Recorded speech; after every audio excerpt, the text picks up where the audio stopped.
In Tahrir Square last Tuesday, as on many other occasions, when Muslims went down to pray, they were protected by Egypt's Christians.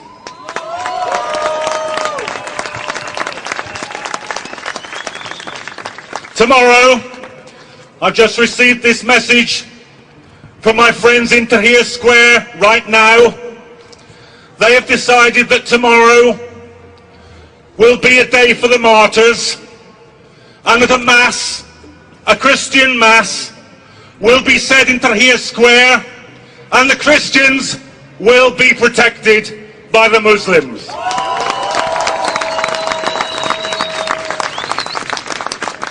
So my message to David Cameron today is this: don't lecture us about British values.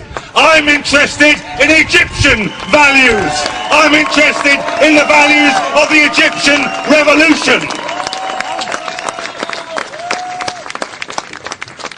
It's no mistake, you know, that speech is made by Cameron today. Perhaps no mistake, it's made in all places in Munich today. Because the BBC rants this morning about the threat of the Muslim Brotherhood taking over in Egypt, and at the same time the Prime Minister of Britain is ranting in Munich about the threat from the enemy within. Now let's be absolutely clear.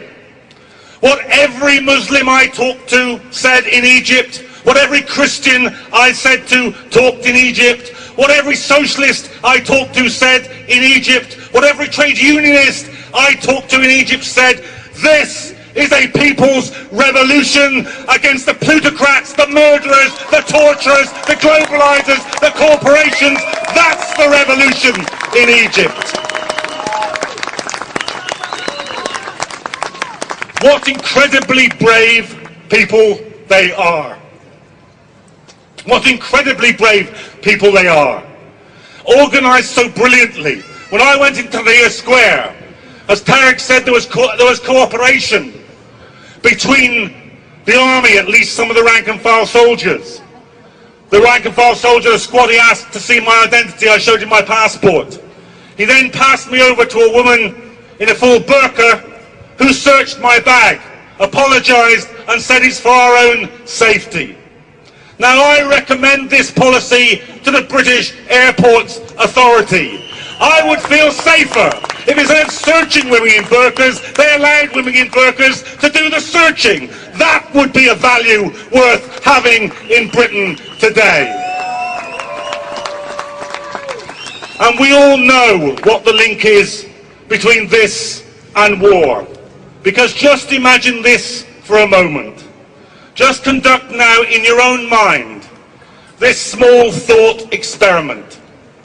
What if there had been no war in Iraq? What if there had been no million dead, no occupation?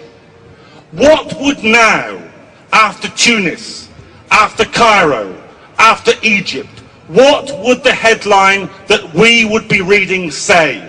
I think it would say this: Saddam Hussein's regime shaken to its foundations by mass demonstrations in Baghdad.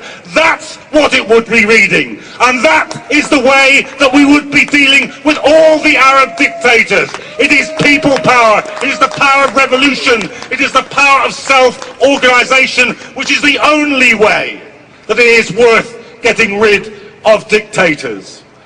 Now the Egyptian revolution, as we speak, is on a knife edge. We've seen it this week, the beauty of the revolution occupying Tahrir Square, the ugliness, the depravity, the brutality of those mobs of plainclothes policemen, of hired thugs trying to drive the revolutionaries off the square. And then that fantastically brave response as they pushed them all the way down Tahrir Square and out the exit by the Egyptian Museum. And then yesterday, the masses returning and holding the square. Today, as we meet here, they're arguing with the army officers. A senior army general has just spoken from the platform in Tahrir Square and said, I'm worried you're being manipulated. But the people there are chanting, We won't go until he goes. We won't go until he goes. The soul, the heart, the existence of the Egyptian revolution is at stake. And every last thing that we can do, every last protest, every last meeting, every last letter, every last message, you must do it.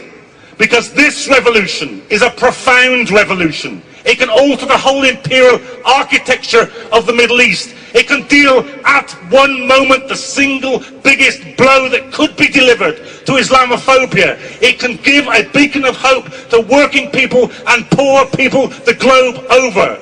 So today, recommit yourselves, every last piece of energy, imagination, initiative, activity, everything for the Egyptian revolution.